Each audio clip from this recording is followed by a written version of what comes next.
é o papel da mídia? O que é verdadeiro, o que não é verdadeiro, quais são os interesses envolvidos? Nós vamos conversar sobre isso. E para dar assim, o pontapé inicial nesse papo dessa noite, eu queria perguntar ao nosso bispo diocesano, Dom Sebastião Armando, qual a impressão que ele tem. Esses últimos dias parece que está havendo um arrefecimento, uma diminuição da mobilização da população no Brasil. A gente já não ouve tanto falar sobre os movimentos nas ruas. Aconteceu a Copa das Confederações, a mídia está aí, fazendo as suas colocações, falando sobre plebiscito, movimentações governamentais. Bem, enfim, Bispo Sebastião, boa noite. Qual a sua impressão sobre o que está acontecendo no Brasil? Boa noite, reverendo Sérgio, e boa noite a todo mundo que está nos acompanhando esta noite. Veja, a impressão que eu tenho, em primeiro lugar, é que o país inteiro se surpreendeu com o fato de o povo ir para a rua. Ou seja, mais de 1 milhão de pessoas na rua. No Brasil, que há anos não estava acostumado com esse tipo de manifestações. Quando a gente, por exemplo, acompanhou a loucura de Bush de invadir o Iraque, havia mais de 1 milhão de pessoas só em Madrid, né? E a dimensão desse evento fez com que nas eleições o governo caísse, depois de um pouco tempo, porque o povo não queria que a Espanha mandasse as tropas para o Iraque. E o governo assim mesmo mandou. E como protesto por essa decisão, havia mais de 1 milhão só na capital. Se a gente imagina 1 milhão na Espanha, proporcionalmente ao Brasil, nós teríamos milhões de pessoas só na capital do país. De modo que não estávamos acostumados com essas manifestações. Então, me parece que a primeira impressão de todo o país foi uma grande surpresa. E a descoberta de que a internet, né, o Facebook e todas essas maneiras atuais de se comunicar de pessoa a pessoa produziram um efeito assim, imenso, né? Porque não houve nenhuma convocação oficial, não tinha televisão para isso, não tinha nada disso, foi tudo feito, digamos assim, na surdina. Dizem até que a presidência da República não sabia, e a presidente ficou muito irritada porque o serviço secreto de inteligência do Planalto não a advertiu de que estava se formando isso no Brasil. A segunda surpresa para mim é que durou mais de 15 dias na rua o povo, né? Porque o fato de agora, aparentemente, como você dizia, começar a se sentir uma certa desmobilização, penso que é normal, porque numa situação que não é de tensão extrema, é muito difícil que o povo se mantenha permanentemente nessa atitude de alerta na rua, né? De modo que penso que, para o que a gente está habituado a ver, durou até bastante tempo. Inclusive porque não parece haver organizações firmes por trás disso, né? Então, me parece que agora, como é que vai evoluir, a gente ainda não sabe, né? É verdade. Como é que as coisas vão se dar, como é que as manifestações vão, se elas voltam, né, se elas esperam um tipo de circunstância ou acontecimento que detone esse retorno da população, das pessoas à rua. Professor Jocelenildo, o bispo falou aqui do uso da internet, das redes sociais. Como é que o senhor vê essa questão, né, dessa mobilização que acontece, como disse o bispo também, sem uma liderança institucional, os sindicatos, os partidos políticos? Ou seja, parece que houve uma utilização desse instrumento, que a gente percebe que ele é amplo, que ele alcança, que ele tem capilaridade. Qual a sua opinião? E eu perguntaria, inclusive, dentro desse tema, a internet não é um instrumento ainda no Brasil muito elitizado? Ou seja, é a classe média que foi para as ruas, na sua opinião? E a mídia reconhece isso e diz que não é a manifestação do povo, mas de determinados grupos, de determinados setores da sociedade, majoritariamente formado pela classe média, que se levanta contra questões menores. É verdade isso? Boa noite, bispo. Boa noite, reverendo. Sim, eu responderia de imediatamente que a verdade é isso, sim. Eu fui crítico do movimento, até algumas vezes, usando a mesma ferramenta daqueles que estavam protestando, que foi o Facebook, principalmente o Twitter, por conta de eu entender, na minha concepção, de que boa parte do que estava acontecendo, assim, e principalmente essas ferramentas que a gente tem. O Facebook, por exemplo, ele é para um tipo de pessoas que utilizam que eles não detêm muito conhecimento. Eu não estou fazendo crítica a quem usa um movimento que eu uso tanto, eu uso as duas ferramentas. O que eu quero colocar é o seguinte: o Twitter ele é mais para quem escreve. O Facebook é mais para quem vê, para quem gosta de ver. E é muito fácil chegar lá e compartilhar.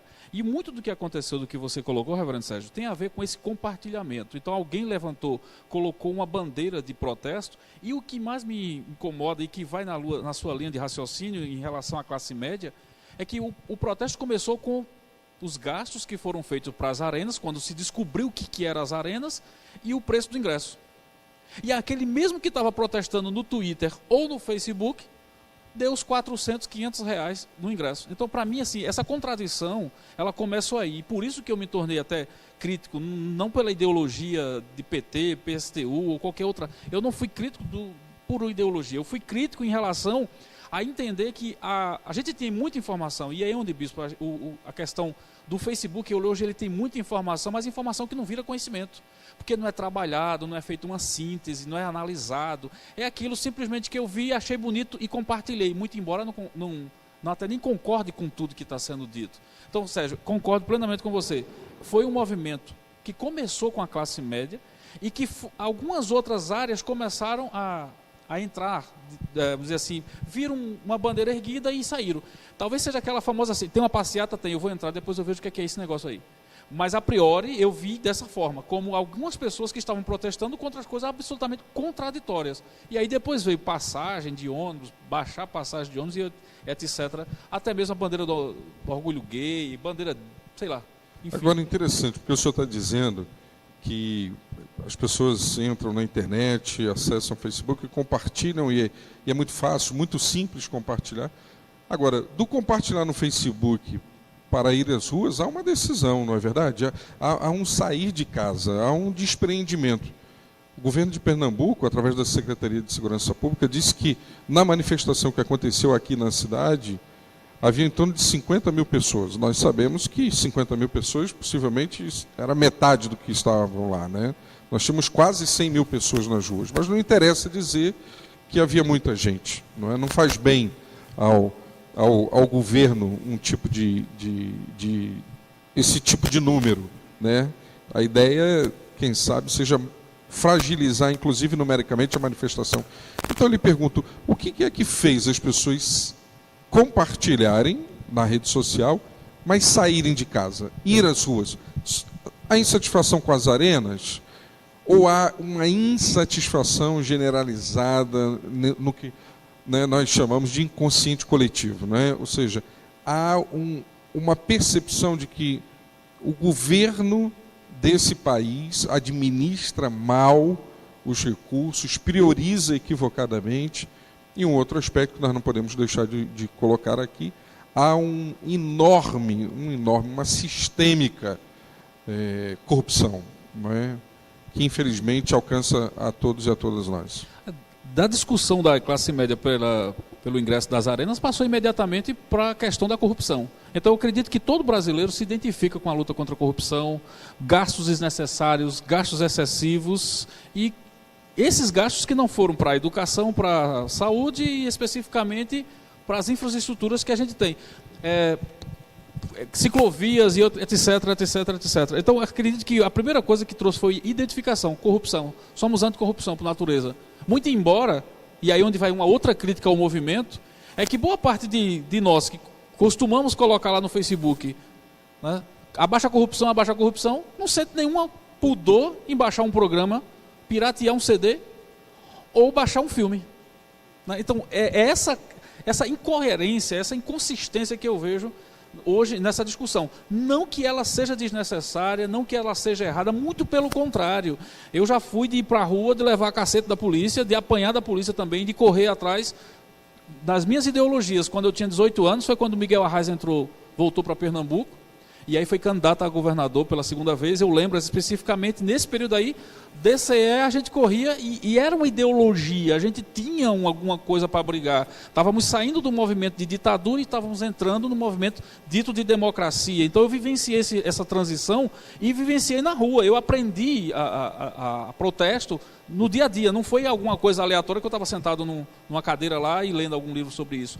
Então, quando eu questionei, quando eu questiono, é que muitas vezes nós somos incoerentes, né? E essa incoerência, ela permeia e ela tomou uma proporção muito grande, como o bispo colocou, em relação à questão da quantidade de ferramentas que são usadas. Ela tomou uma proporção muito grande, porque boa parte de quem foi protestar, e é onde vai a minha crítica, contra a corrupção, na verdade, é usuário de corrupção. E aí a gente já teve algumas discussões aqui na igreja, você tocou nesse aspecto algumas vezes aqui, nós não sentimos pudor nenhum em usar um programa pirata e estamos protestando contra a corrupção. É nessa síntese que eu estou falando em relação, eu tenho uma informação, mas eu não transformei em conhecimento, porque eu deveria, pelo menos, vamos dizer assim, fazer uma crítica, né? Eu creio que a corrupção ela tem que ser protestada, temos que protestar contra, mas nós devemos começar o dever de casa. Deveríamos ver até onde nós somos partidários. Até aqueles que apertam a mão de um candidato e no outro dia votam nele, só porque viram, porque ele é bonito, mas como é o caso de um ex-presidente nosso que foi eleito porque era simplesmente bonito. E quando a gente perguntava por que você vai votar em fulano, dizia, porque ele é bonito.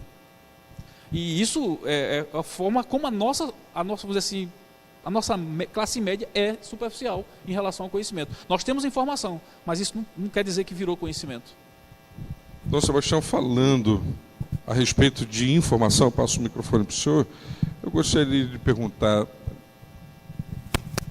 como é que o senhor avalia a qualidade da informação e da formação no Brasil, do ponto de vista das televisões, não é? Nós percebemos, por exemplo, nas manifestações, uma ação muito contundente da população, das pessoas que estavam nas ruas, contra os repórteres da Rede Globo, do SBT e de outras emissoras. Como é que o senhor avalia, não é, a participação especificamente dessa mídia no contexto que nós estamos vivendo? Tomando como ponto de partida o que o Jocelyn Nilton estava dizendo, eu penso que o que a gente observa na sociedade brasileira é que ainda temos muito o que fazer em todos nós, no sentido de fazer evoluir a nossa cultura, né? Os nossos valores. Somos uma cultura muito complicada, cheia de muitas contradições, cheia de muita motivação, por exemplo, individualista, né? Baseada no proveito próprio, no interesse próprio, no passar na frente, até começar da fila do ônibus, né? De modo que é uma cultura muito contraditória. Do lado é um povo muito generoso, muito alegre, do outro lado é um povo muito complicado e com muitos defeitos.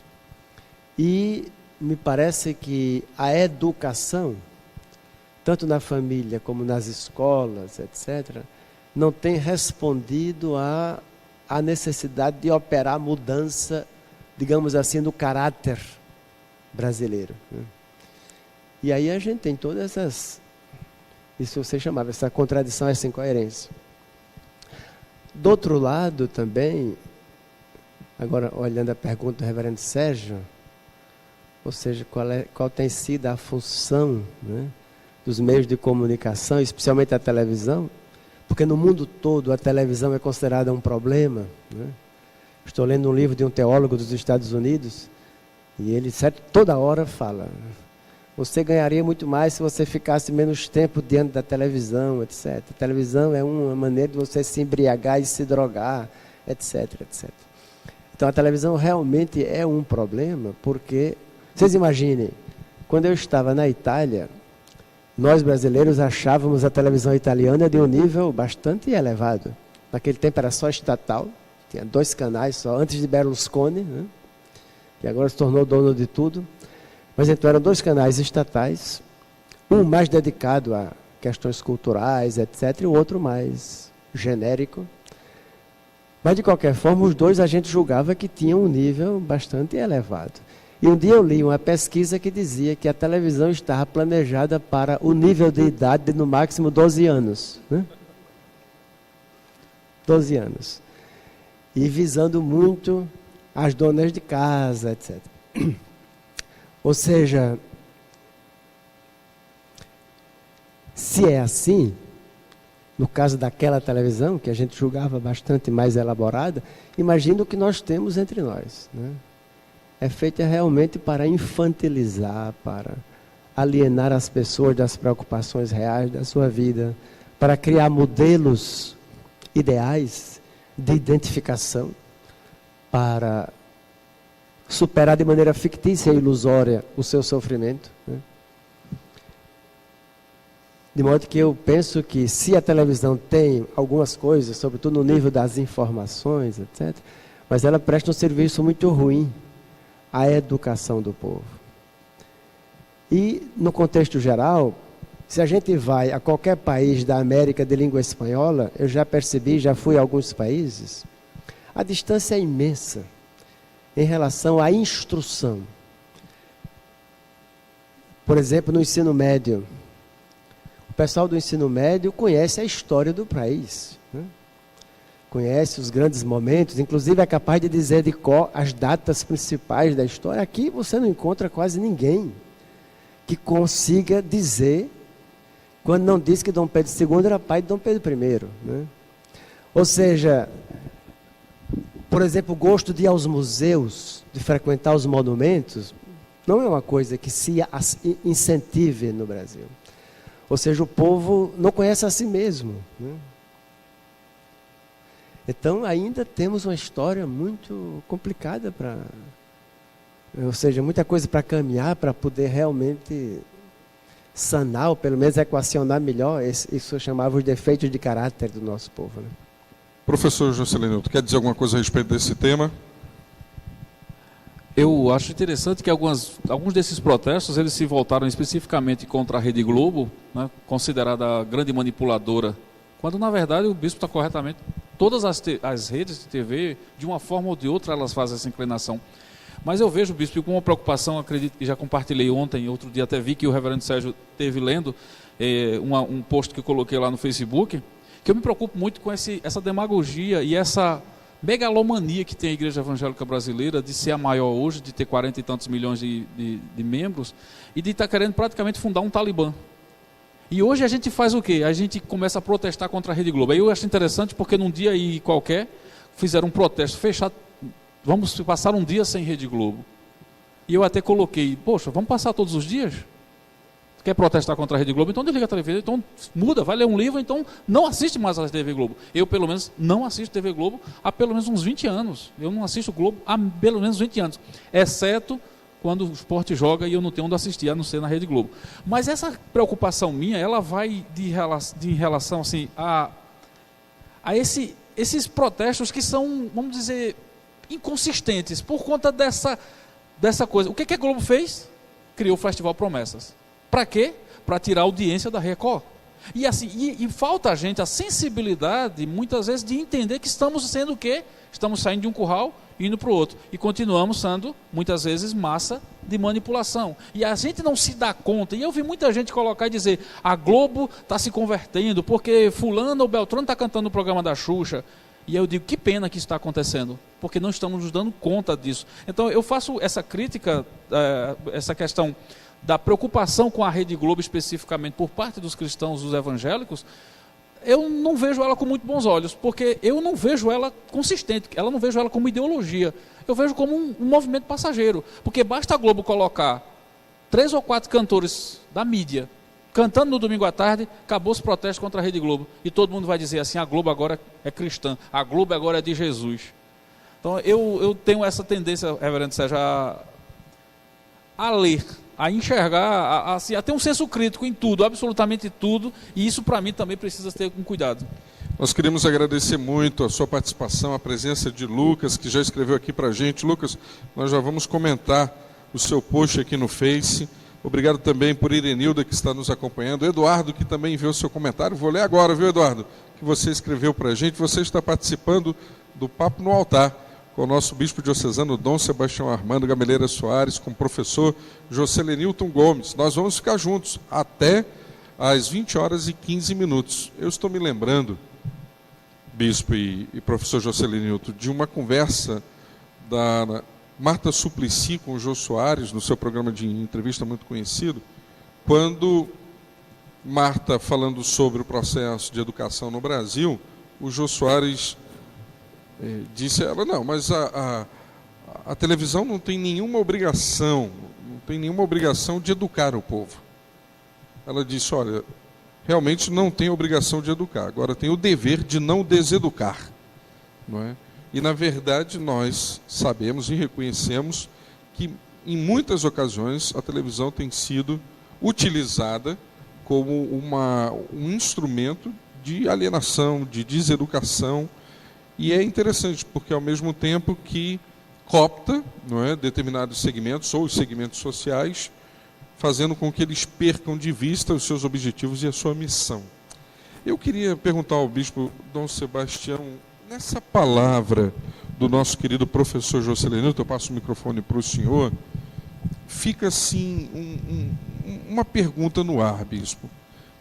Nós muitas vezes criticamos a televisão, mas a igreja não se utiliza da televisão para anunciar a mensagem do Evangelho? Como é que é isso? Não é? Essa televisão que nós não aceitamos, essa televisão a quem nós combatemos, o que está em jogo? Não é? Nós estamos falando do tipo de televisão, então cabe à igreja utilizar, sim, a televisão e as outras mídias como forma de conscientização, de evangelização e de libertação das pessoas. Qual a sua opinião sobre isso? Há toda uma discussão sobre mídia e religião colocada. Veja, eu não sou especialista em análise de comunicação, mas penso que um princípio é a ambiguidade de tudo, né? Ou seja, se a televisão é passível dessas críticas que se faziam aqui, não quer dizer necessariamente que ela não possa ser usada, né? Temos que lutar sempre mais para que ela seja o melhor usada possível. Mas o fato de ela ser muito problemática não quer dizer que a gente tenha que demonizá-la e recusá-la. Agora, o que eu acho que é lamentável é que a igreja cristã não tenha uma análise, não tenha uma análise séria da questão da comunicação no país, né? E o que procure fazer é se aproveitar na medida que pode e na medida que tem meios, promover algo que não, como o professor dizia, não corre muito do comum, né? Às vezes é fazendo outra coisa, mas no mesmo rumo, que é o rumo da alienação e da idolatria, né? Eu vejo por aí. Agora, isso que você dizia de Marta Suplicy, acho que realmente é importantíssimo, ou seja, se não educa, pelo menos não deseduque tanto, né? Sobretudo pelo poder que tem. Quer dizer, a imagem é um poder formidável, e com toda a tecnologia de hoje. Por aí que me vem a intuição. O Gabriel Pensador já dizia, a programação existe para manter você na frente da TV, que é para te entreter, que é para você não ver que o programado é você. Gabriel Pensador. Professor Jocelenilton, eu gostaria de fazer uma pergunta. Na verdade, eu gostaria de caminhar agora numa outra direção e trazer a pergunta do nosso querido Lucas. Lucas está perguntando, ok, algo levou os brasileiros à rua, mas a minha pergunta é, o que vai levar os brasileiros a procurar os políticos que eles elegeram? Ou seja, como é que os brasileiros podem fazer, devem fazer, a interlocução direta com as pessoas a quem eles elegeram e que tantas e tantas vezes estão usando de maneira equivocada os recursos que são públicos, que são nossos, que têm a ver com os nossos impostos. Por exemplo, nosso governador do Rio de Janeiro tem utilizado o helicóptero oficial para o final de semana na praia de Mangaratiba, babás, amigos, filhinhos, inclusive cachorrinho viajando de helicóptero. Né? Como é que a gente abre essa interlocução? Ou seja, sai da rua para uma atitude de cobrança, de mudança e de transformação? Eu acho importante que essa discussão tenha começado, mas, como eu estava falando, então ela precisa ter uma síntese, ela precisa transformar-se, na verdade, em conhecimento, e eu acho que se houver uma discussão, se os mesmos meios de comunicação, de redes sociais, eles continuarem com essa discussão, nós teremos o ano que vem o melhor fórum. O melhor fórum para mudar, na verdade, são as urnas. Mas o que infelizmente acontece no Brasil é que nós vamos passando 2 anos protestando. Quando chegamos no ano da eleição, basta o quê? Pão e um circo montado e nós mudamos de direção. E é essa a minha preocupação, porque nós temos o ano que vem eleição para governador, senador, deputado federal, aqueles que fazem a mudança das leis, aqueles que podem, na verdade, renovar, podemos até renovar o Congresso, mas a gente não faz isso, porque nos alienamos. E o ano que vem, para mim, vai ser mais preocupante, reverendo bispo, porque tem Copa do Mundo. Então, a discussão política ela vai ficar em segunda importância. O que vai ser mais importante é quem vai ganhar, quem vai ser o chuteira de ouro, quem vai ser o melhor da Copa, que time vai ganhar, quem vai ser o melhor. Então, até o quê? Meados de julho, agosto, não vai ter discussão política no Brasil. Essa discussão precisava amadurecer, ela precisa sair do Twitter, do Facebook ou de qualquer outra rede social, e ela precisa ir para as escolas, ela precisa ir para a igreja, ela precisa ir para as universidades, e então se transformar em consciência, virar informação, virar conhecimento, e conhecimento para ser aplicado. Para ser aplicado onde? Na urna. Mas o que vai acontecer o ano que vem?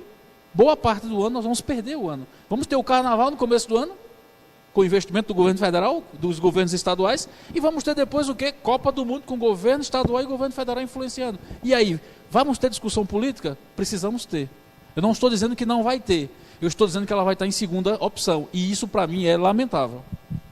Importante dizer que o exercício da cidadania não se dá somente nas urnas, acontece durante todos os anos, ou seja, no controle que a gente faz de quem é aquele que a gente votou, sabendo quais são as instâncias colocadas para que nós possamos reivindicar, lutar, possamos nos associar, contribuir efetivamente para a transformação do nosso país e da nossa sociedade. Você está participando do programa Papo no Altar, todas as segundas-feiras, a partir das 19h30, direto da Catedral Anglicana da Santíssima Trindade, no Recife.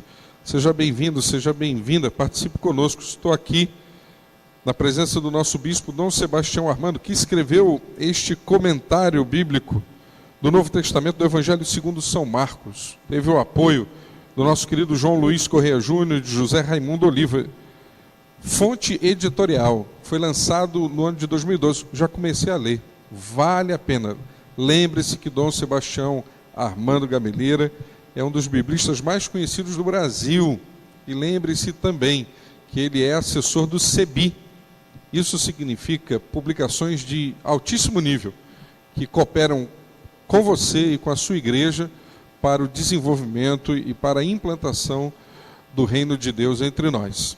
Obrigado por participar conosco, e nós queremos continuar o nosso papo aqui. Eu quero passar agora o microfone para o nosso bispo, para que ele possa responder a pergunta de Irenilda, que nos acompanha nessa noite.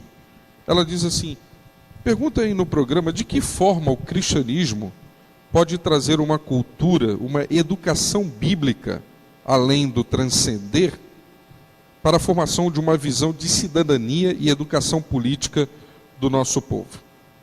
É uma boa pergunta, viu, bispo? Gostaria de pedir o favor, reverendo Sérgio, para voltar um pouquinho atrás, na pergunta do Lucas. Eu penso que o Lucas coloca uma questão fundamental, ou seja, o movimento das ruas tem que se tornar um movimento político.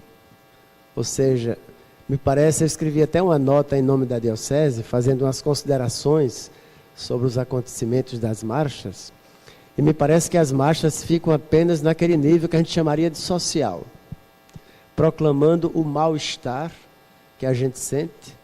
E aí eu utilizei uma categoria que alguns sociólogos usam, o sofrimento difuso, que sobretudo na cidade está cada vez mais intenso.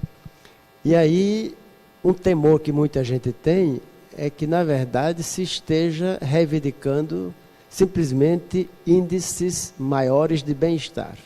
Mais saúde, mais transporte mais cômodo, mais fácil, mais ágil, etc. E também, Lucas, acho que não basta procurar os seus políticos. O que a gente precisa fazer no Brasil, que não é fácil e que não caminha muito ligeiro, é tentar elevar a nossa cultura política, que significa informação, análise e formação de critérios para julgar como estamos vivendo a dimensão do poder nesta sociedade. Então, ou seja, a marcha ideal seria que nós subíssemos de nível do que eu estou chamando de social para realmente se tornar isso tudo um movimento político, de transformação do país de maneira mais radical, né? E, agora, em relação ao que Irenilda diz, eu penso, Irenilda, que a grande contribuição da igreja cristã seria se ela lesse a Bíblia corretamente, né? Não precisava fazer outra coisa, bastava ler a Bíblia corretamente, a partir de Jesus, e começar a pensar por que Jesus foi assassinado, né? A gente diz, Jesus morreu assim, parece que morreu como um bom velhinho na cama, rodeado de remédios e imaginamos até hoje com respirador, etc. Não, morreu na cruz. Morreu como um condenado à morte indesejável, a morte digna de escravos revoltosos. Ou seja, e ninguém se pergunta. A gente começa a dizer, não, morreu na cruz que era nosso Redentor, porque Deus mandou que ele viesse para o mundo para morrer por nós, para nos salvar. E aí começamos a fazer uma grande ideologia abstrata que retira da realidade de Jesus o seu compromisso e o seu engajamento histórico, que tem que ser o da igreja, né?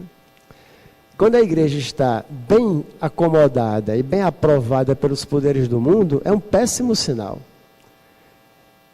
De tal forma que penso que a grande contribuição que a igreja cristã poderia dar à sociedade era ler a Bíblia corretamente. Porque não basta dizer, está escrito aqui, é preciso perceber quais são os eixos da Bíblia, né? Quais são os pontos fundamentais, qual é realmente a proposta fundamental de Jesus, para que a igreja assuma, né? Porque, para dizer numa palavra geral, né, Jesus é profeta, né? E basta ler, mesmo superficialmente, a Bíblia e perceber o que é profecia. E por que os profetas tiveram de enfrentar uma situação difícil com os governos do país, inclusive com o povo. Não é que o povo espontaneamente é libertador e quer a liberdade. O povo quer ser bem tratado, que cada qual de nós parte daí. Nós não queremos assumir o risco da nossa liberdade, e a profecia é isso. Assumir o risco da liberdade para que o mundo seja melhor. Espontaneamente, mas para isso precisa fazer uma opção, precisa tomar uma decisão, e que é uma decisão difícil, porque o nosso espontâneo é querer ser bem tratado, como cachorrinho de madame, assim, de balaio, que não tem liberdade nenhuma, mas tem um balaiozinho cheio de almofada, em que ele fica bem tratado, ele fica quieto, né? E nós, espontaneamente, queremos isso, queremos ser bem tratados, não queremos ser livres. Essa história de ser livre é complicado. As pessoas às vezes pensam que ser livre é fazer o que quer, né? Não tem ninguém pressionando. Isso não é. Ser livre é empenhar a vida em função do amor, né? Empenhar a vida em função do amor. Isso é que confere liberdade. Isso não é fácil.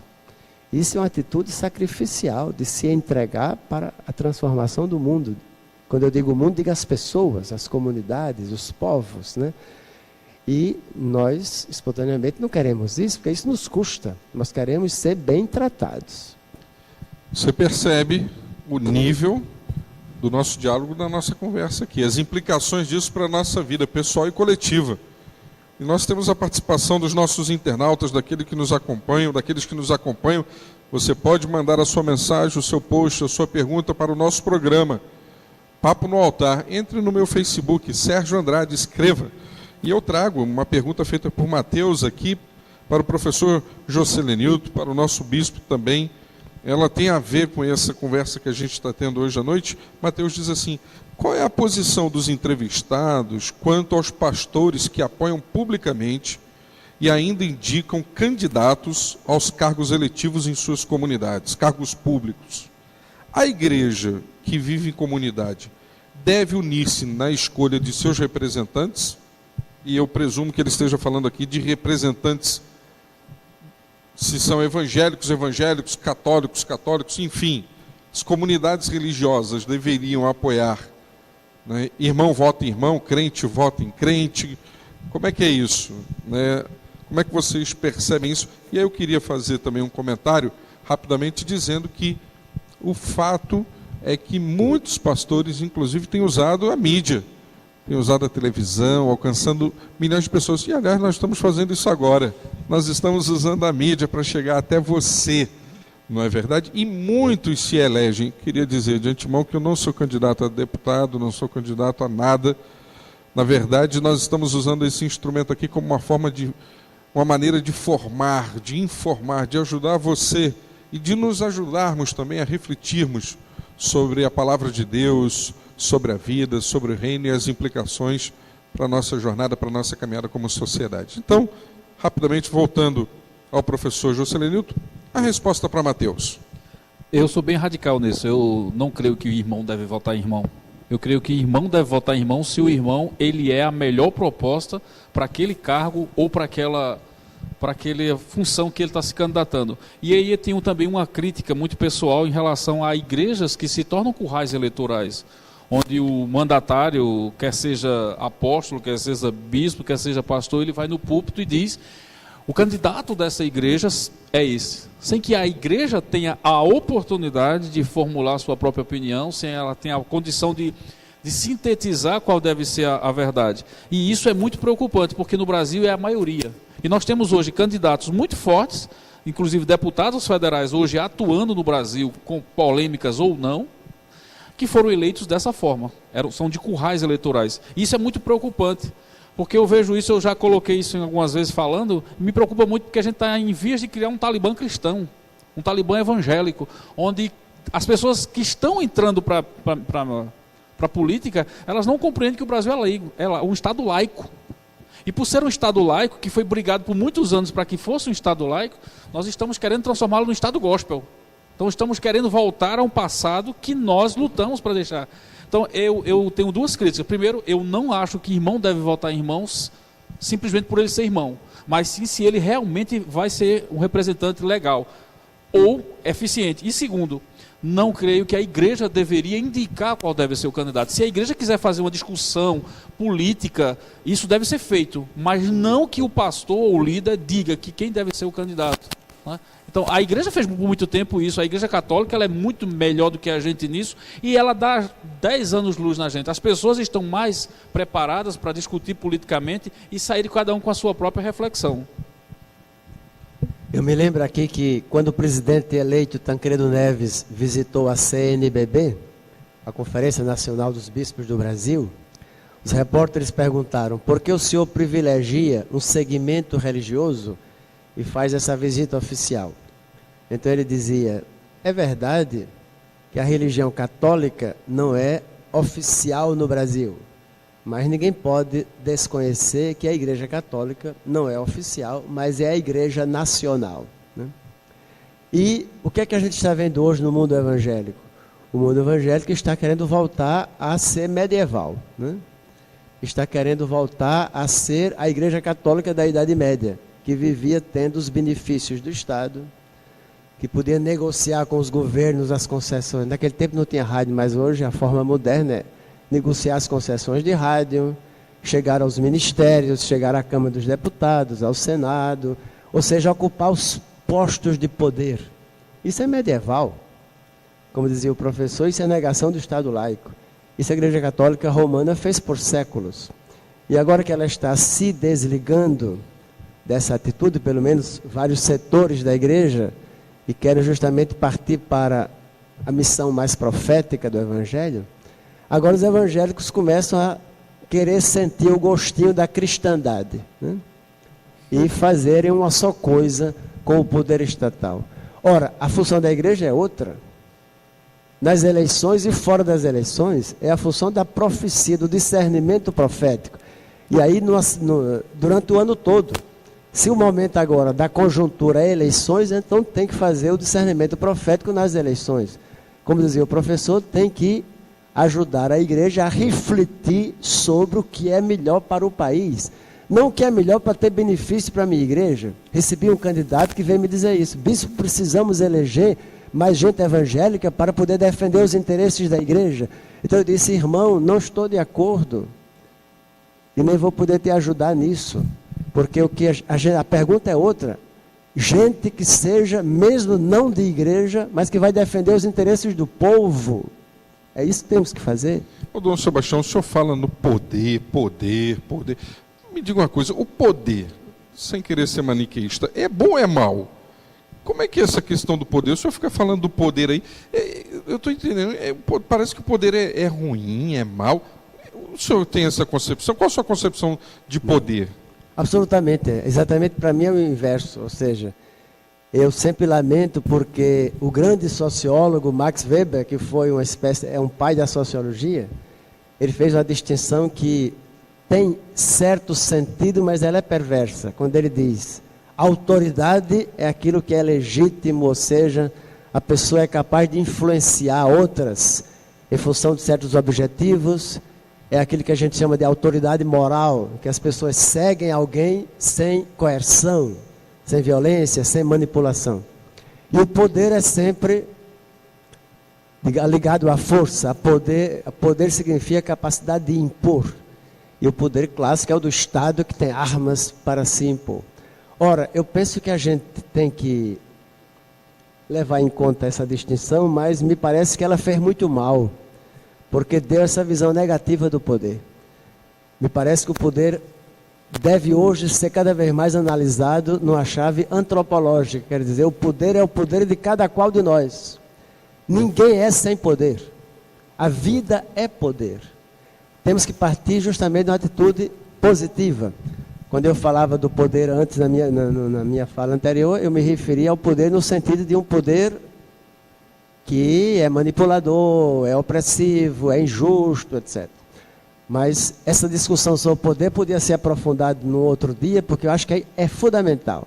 Inclusive porque, a partir daí, numa visão negativa do poder, nós cristãs, não nos preparamos para nos confrontar com o poder e nem para exercê-lo. Porque temos uma cavilação, né? A palavra cavilação se dizia muito na minha infância. Uma coisa cavilosa, uma coisa meio falsa, até aduladora.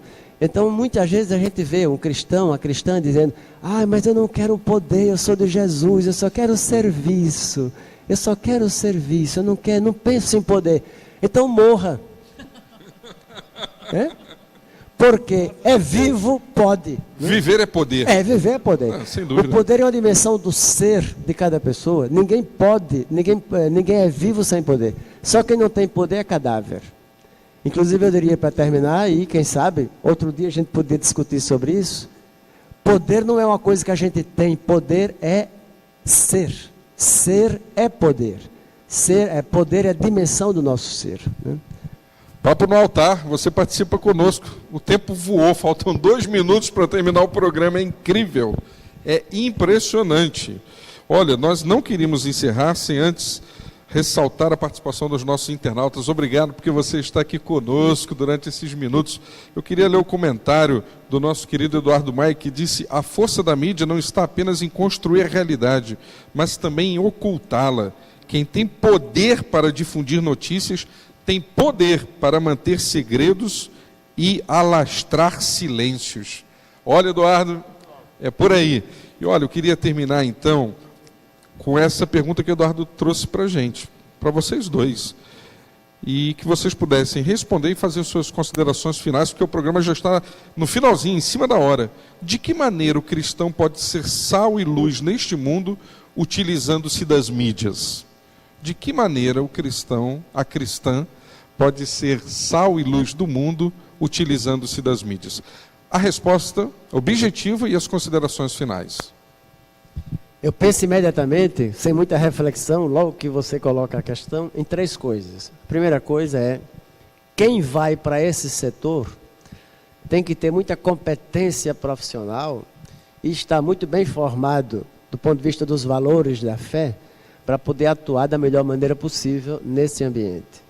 E a gente sabe que tem gente que tenta, né, digamos assim, serpenteando nesse ambiente que é bastante demoníaco, fazer o melhor possível, fazer programas educativos, fazer documentários interessantes, fazer certas entrevistas críticas. A gente conhece que tem gente assim. Em segundo lugar, uma outra dimensão é a gente se educar para ser uma pessoa crítica em relação àquilo que está nas programações dos meios de comunicação, né?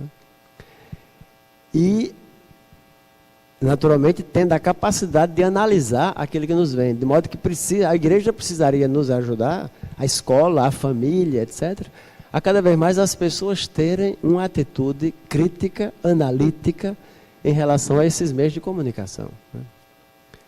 E eu tinha uma terceira coisa que me veio imediatamente, mas agora me escapa. Eu acredito que o bispo foi muito feliz na questão de como utilizar. Eu colocaria apenas, já refletindo também sobre algumas coisas que nós falamos, que o bispo falou. Primeiro, conhecer realmente a Bíblia. A gente assiste alguns programas na televisão e às vezes eu assisto por comédia mesmo, porque são programas que se tornam de uma certa forma lamentáveis, a gente acaba rindo de algumas coisas que acontecem. Mas a preocupação minha seria, primeiro, conhecer o Evangelho verdadeiro e ter a preocupação de expor esse Evangelho de forma imparcial. E segundo, é não manipular e não se deixar ser manipulado. E hoje, boa parte dos programas, e eu concordo plenamente com o senhor bispo, tem gente que faz muita coisa boa. E sabe quem faz muita coisa boa? Canção Nova. As redes católicas, elas já por estarem no poder, acostumadas com o poder muito mais tempo e conseguem viver essa vida ambígua, elas aprenderam um pouquinho mais do que a gente. Mas os programas evangélicos, infelizmente, eles manipulam, né, e são manipuladores demais. E a outra preocupação que é essa aí, expõe o Evangelho. Se vai usar mídia, exponha o Evangelho como ele é e não como eu acho que ele deve ser. Nós estamos encerrando o nosso programa agradecendo a sua presença. Obrigado, Fernando Rodrigues. Obrigado, Júlio César. Obrigado, Arthur Alonso. Obrigado, Mariana. Todos vocês que participaram conosco. Já estouramos o tempo completamente com a assistência técnica do nosso querido Ari Cunha. Queremos convidar você para segunda-feira participar conosco no Papo do Altar. 7h30, 19h30, estaremos aqui ao vivo com o projeto Terra Qualis. O tema do encontro, música evangélica brasileira. Pai, perdoa-lhes porque não sabem o que fazem. Participe conosco, 19h30, Papo no Altar. Uma boa noite, que Deus nos abençoe.